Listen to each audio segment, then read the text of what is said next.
Todas as escolas do budismo, elas nascem dos mesmos princípios.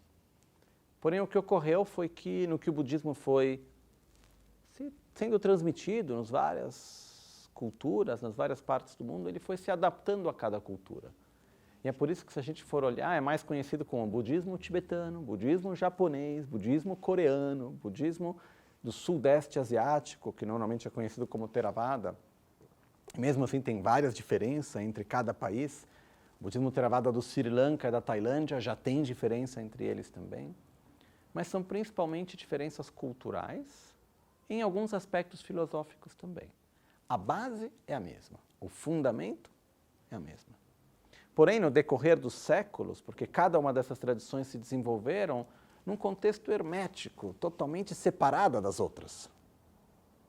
Foi dado ênfase para um aspecto numa tradição e foi dado ênfase num outro aspecto em outra tradição.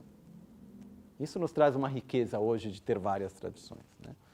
O budismo tibetano tem uma característica especial no sentido que o Tibete como um todo sempre foi um país onde os tibetanos, no decorrer dos séculos e séculos, eles sempre receberam tudo o que chegava e incorporaram. Então a medicina tibetana é a união da medicina chinesa, da medicina ayurveda, da medicina grega. E durante 3 séculos que as 3 medicinas foram presentes lá, depois virou medicina tibetana. A roupa dos tibetanos vem da Mongólia, a comida da China, a religião da Índia. Eles sempre foram pegando. E no decorrer dos séculos, foram chegando no Tibete várias tradições budistas. E foram todas sendo incorporadas.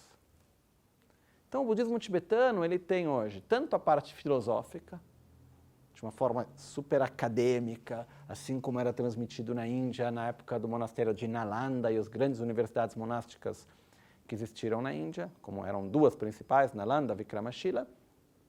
E tem toda uma outra parte que é dedicada ao aspecto da meditação, o aspecto mais místico, que é assim reconhecido como Tantra, que são as partes das visualizações, de saber lidar com a energia do corpo, e toda essa parte que também é muito forte no budismo tibetano também, né? O que é incrível é que aquilo que é chamado de místico, simplesmente são coisas que a gente normalmente não consegue entender. Mas quando a gente começa a compreender um pouco mais, estudar mais, no budismo tibetano a gente vai estudar o Tantra, depois de ter estudado toda a filosofia. E a minha experiência é que, no final das contas, aquilo que assim é chamado místico é muito mais pé no chão do que a parte filosófica, no final das contas. É muito realista, é muito presente com a realidade, com o nosso dia a dia, porque usa o corpo, usa a realidade na qual a gente vive, como caminho para a iluminação. E o budismo tibetano tem essa característica especial, que ele uniu várias tradições que vêm de vários lugares. Então tem os ensinamentos da tradição Hinayana, Theravada, tem os ensinamentos Mahayana, que você vai encontrar no budismo chinês, tem os ensinamentos da tradição Vajrayana, que você encontra no budismo Newari, no Nepal. Você vai encontrar tudo isso junto num lugar só.